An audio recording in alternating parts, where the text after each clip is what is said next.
Healthcare, education, and economic development are core election issues.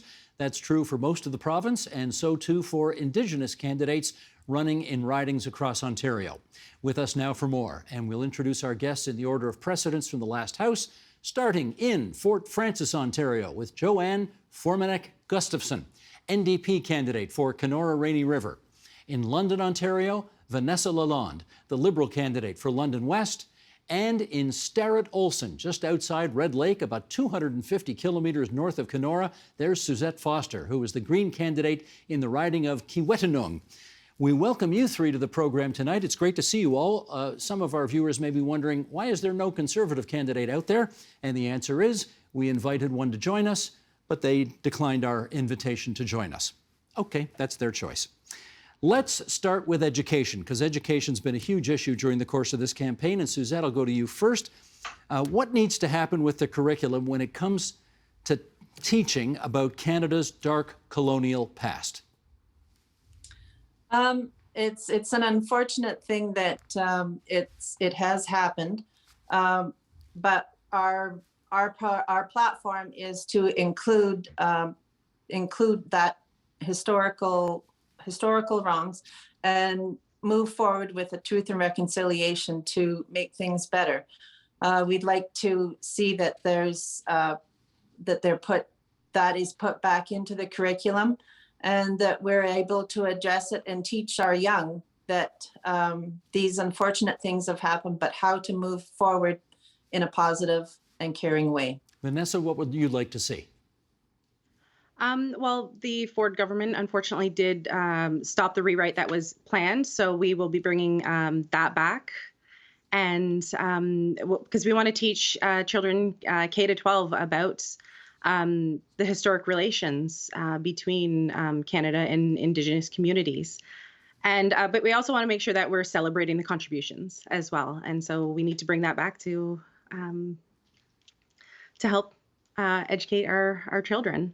Okay, JoAnne, how about you? I would add that educators really want to teach accurate, age-appropriate content, and at present, they're really working to build the foundations to do this.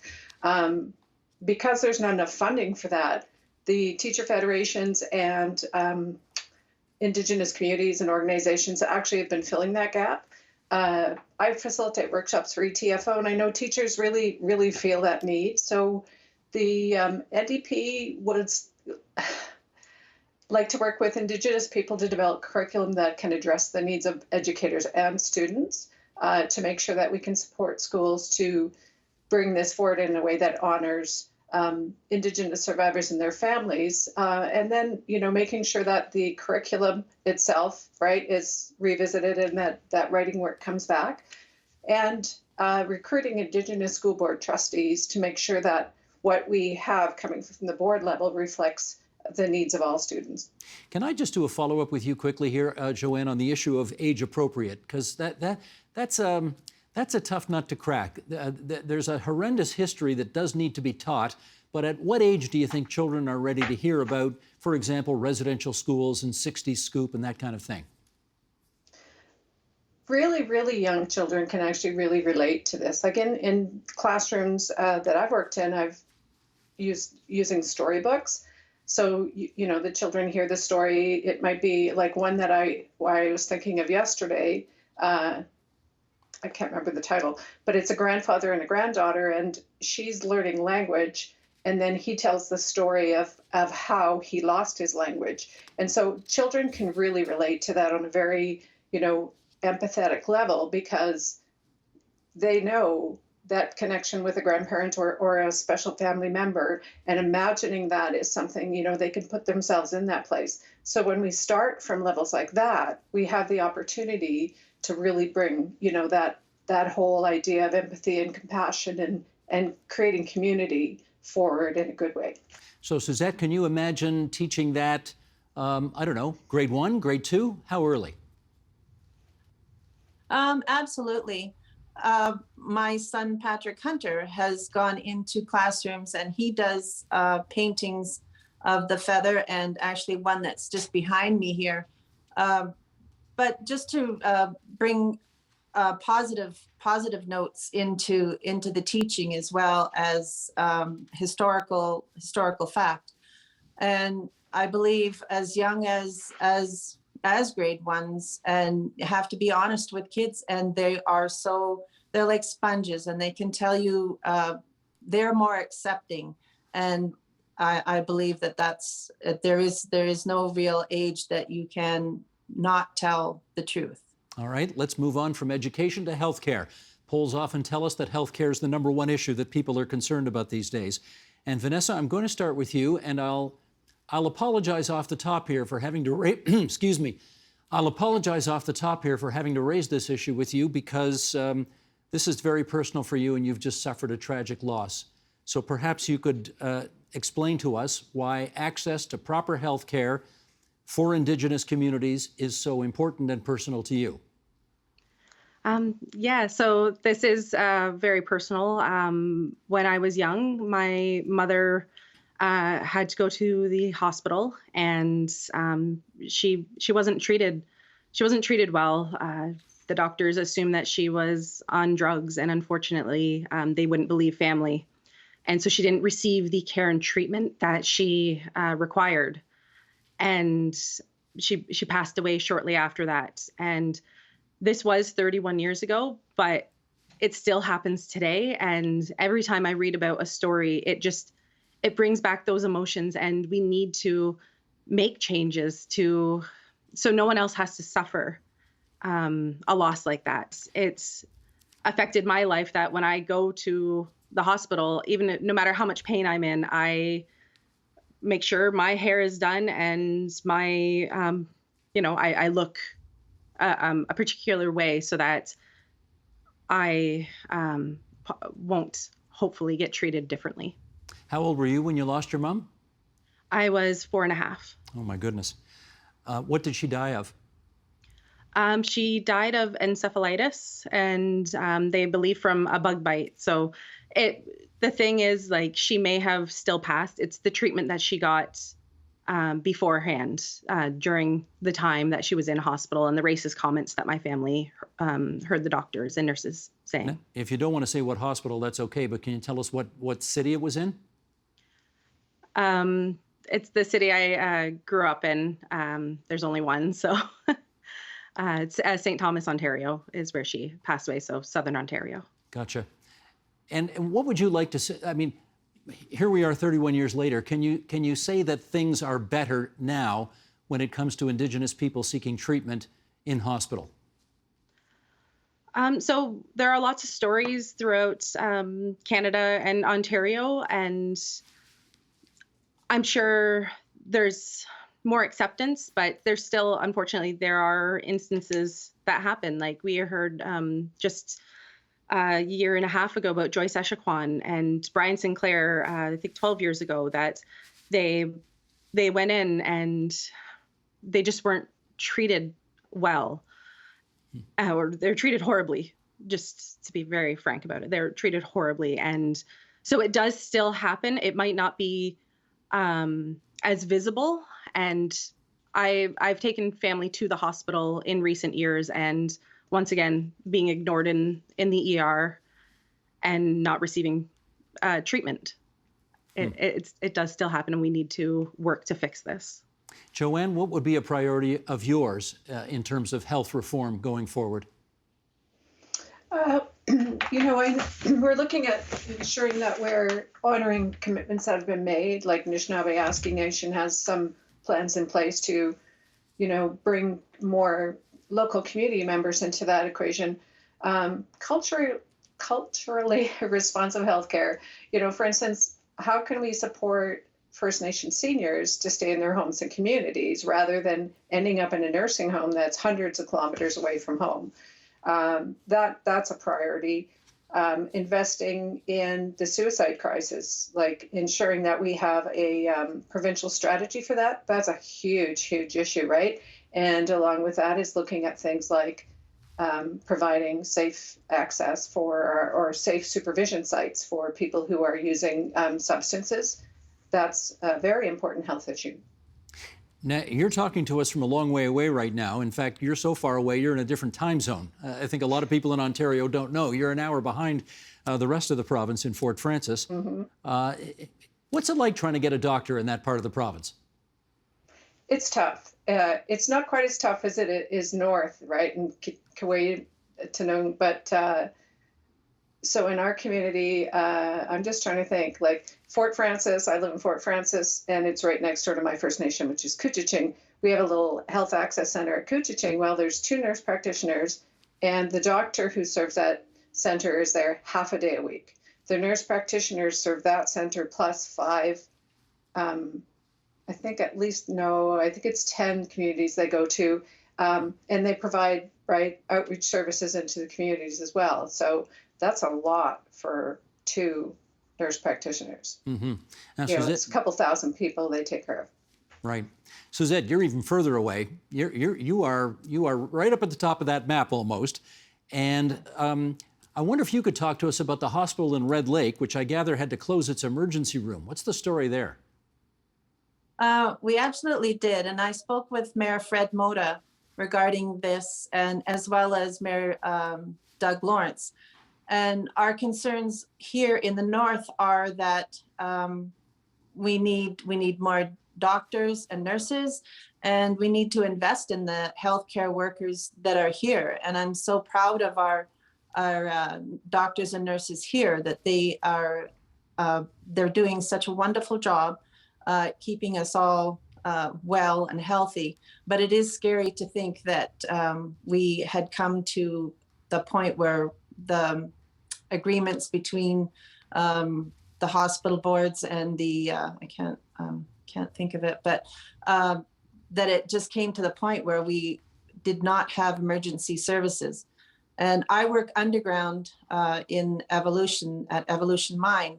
And actually that evening when we had heard that we wouldn't have service, we work safe all the time, but it made that evening and the weekend, and thinking of all of our friends and neighbors, thinking that we absolutely don't misstep, don't trip, don't, and it's amazing to think that in this day and age, that kind of thing can happen, and certainly does up in the north as well. So there's a lot of work to do. Did the hospital in Red Lake get its ER open again eventually? Yes, it's open now. How long was it closed for? We were closed for 3 days, I believe. That's hard to imagine. I mean, again, people who live south of the French River cannot imagine a hospital emergency department simply closing down for 3 days. I mean, you guys must have been plenty nervous on the job, yeah? Absolutely. Like I said, you work in one of the most dangerous places under the ground, and it really makes you think twice, getting out of your 30-ton.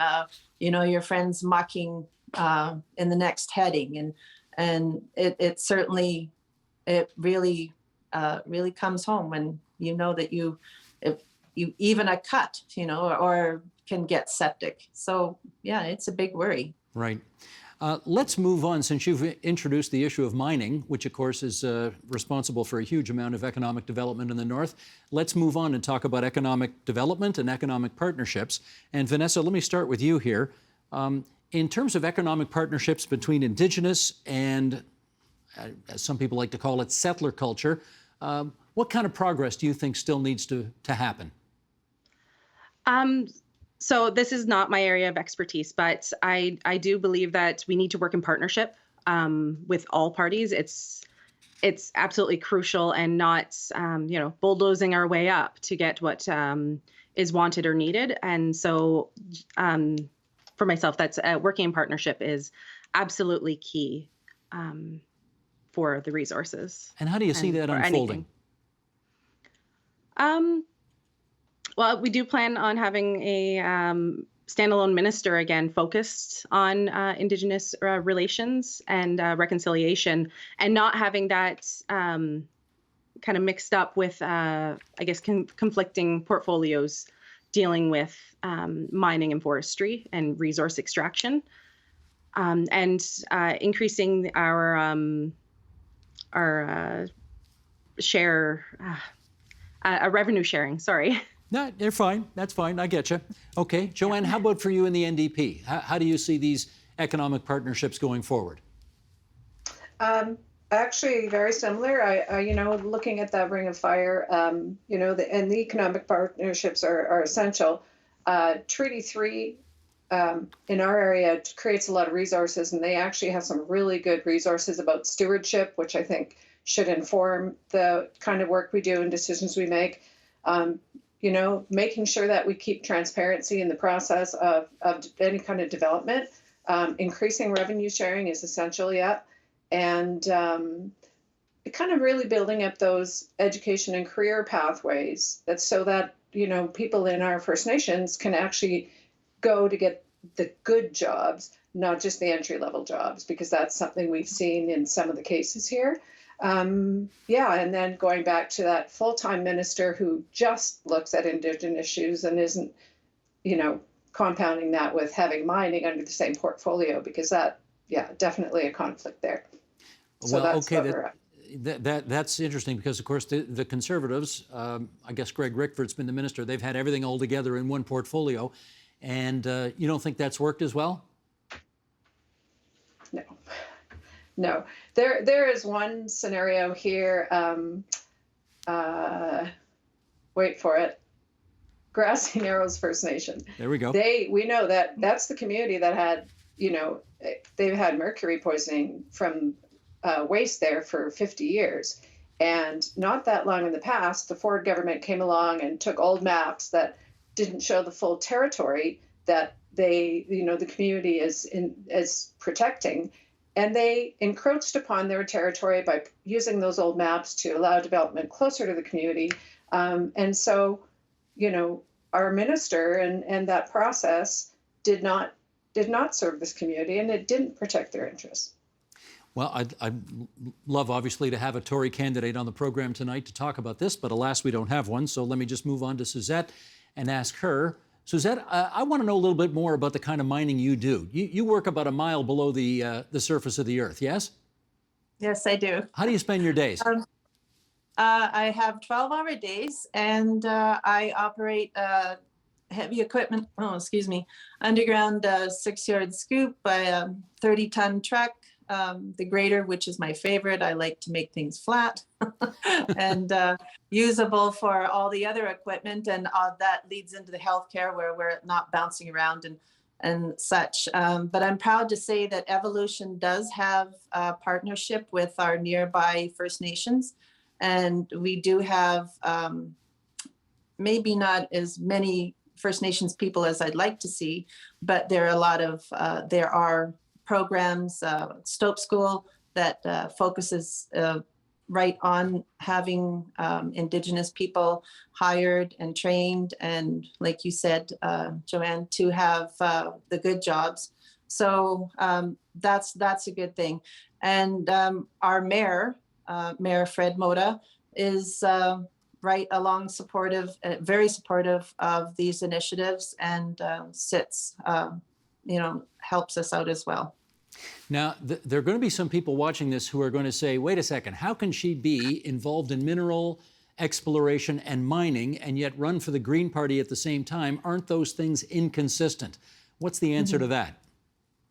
I thought about that too, and I thought, how can they ask little Miss Dirt and Diesel here to be a Green candidate?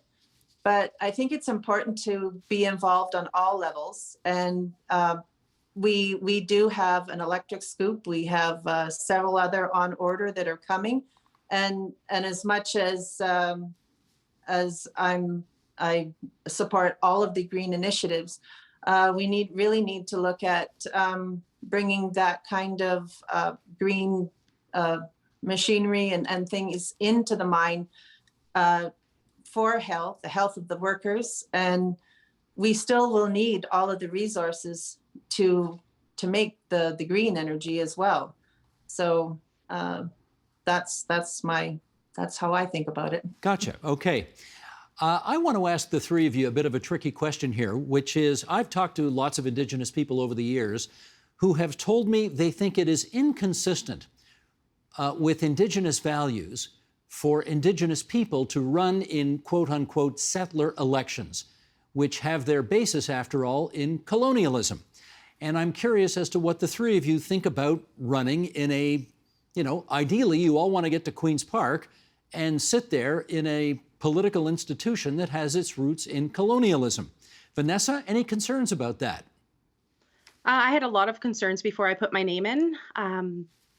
My concerns were what is my family and friends going to really think about this, and how are they going to react? But the way I look at it is I want to have a seat at the table and not be screaming from the sidelines. And if we can make real change, real positive change, that's what I want to be doing. Have you managed to convince the skeptics among you that what you're doing is A-OK? A few of them, yeah. I think so, yeah. They're just supportive. I'm like, if this is what you want to do and you can make change, go for it. Okay. JoAnne, how about you? Has this been a conundrum for you? Well, only for a few weeks. Sort of, yeah. I think about like all the work that Indigenous people are doing, and there's so many people in so many places across this land, right, who are becoming educated and really advocating for our rights. And this is, I think, the natural next step to that. If we want policies and programs and, decision making that reflects our values and what's important to us, we need to be at that table. Nobody can do it for us. Suzette, how about you? I am of the same mind. It gave me a little cause for pause thinking about this, running for candidacy. But I come from a family of strong women, and I believe that I would rather be involved as per Truth and Reconciliation policies. I did a little light reading underground while I was waiting to be loaded. And the only way we can move forward is by being involved and thoughtfully involved, and sharing our thoughts and bringing our culture back into into politics mainly. And whether it's I believe it is a good thing, because that's the only way we're going to move forward, is with positive voices. And we don't have to agree with everything, but at least our voices are heard. Well, JoAnne, I'm interested in the fact that you said it took you a few weeks to come around to the idea that running would be okay. What was it that eventually put you over the line to the point where you thought, yes, I can do this, and it's not inconsistent with my values and culture? Well, I'd actually been called a couple times and asked to run. And, I think initially I sort of had that idea of why me? And then I thought, why not me? I've done a lot of work with, fellow educators and other people around the community. And so, can I do it? I've got a lot to learn. But yes, I believe I can. Have you talked to Howard Hampton? He's your former party leader, and he used to represent the riding you're trying to win. I have. In fact, I used to work for him. You did? Okay. And what kind of advice has he given you? Go for it. Go for it, and talk to the people. And that's really where I've been focusing, is, trying to devote as much time as I can to talking to people in First Nation communities, because those are the voices that are the least heard. Not to say that the other voices don't matter, but, it's an opportunity for me to kind of focus that way too. Now, Vanessa, let me pick up on that with you, because JoAnne's running in Kenora-Rainy River, which, as we say, is pretty far north, and Suzette's running in Kiiwetinoong, which is even further north. You're running in a city. You're running in London West. I'm guessing that when you go knock on doors, there are not many people who are raising issues about Indigenous relations and that kind of thing. So how do you deal with that? So yeah, I'm not getting many people when knocking on doors wanting to talk about that. But if they ask why I'm running, I tell them. And a lot of people, it's not top of mind for them, but they do want to see change. And so just bringing it up with them, and I haven't had anyone saying, no, this is not what we want for our province. So the people in London here do want to see positive change and reconciliation with Indigenous peoples. You had any doors slammed in your face? No doors. I have had a few people hang up the phone, but no doors yet. Gotcha. Now, Suzette, I do want to ask you about somebody who was the former sitting member in the riding that you're trying to win. That's Sol Mamakwa for the NDP. And, you know, he is really quite a highly respected guy down at Queen's Park. He's about the only guy who, when he stands up to speak, everybody actually shuts up and listens. Do you know him, and have you talked to him about what you're attempting to do? No, I haven't talked to him.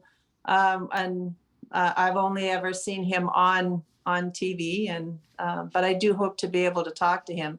I understand he's quite busy with our First Nations up north, which is good as the daughter of a residential school survivor and a 60 scoop baby. I do not have my language. So that for me is a concern. And even though he is NDP, I'm glad that there is someone that is hopefully bringing positive change. Well, I can tell you the three of you have brought positive change to our airwaves tonight, because it's very rare that we have this civil a conversation among people representing three different party stripes. So I do want to thank JoAnne and Vanessa and Suzette for showing up on TVO, and we wish you well on Election Day. Thank you. Big question. The Agenda with Steve Paikin is made possible through generous philanthropic contributions from viewers like you. Thank you for supporting TVO's journalism.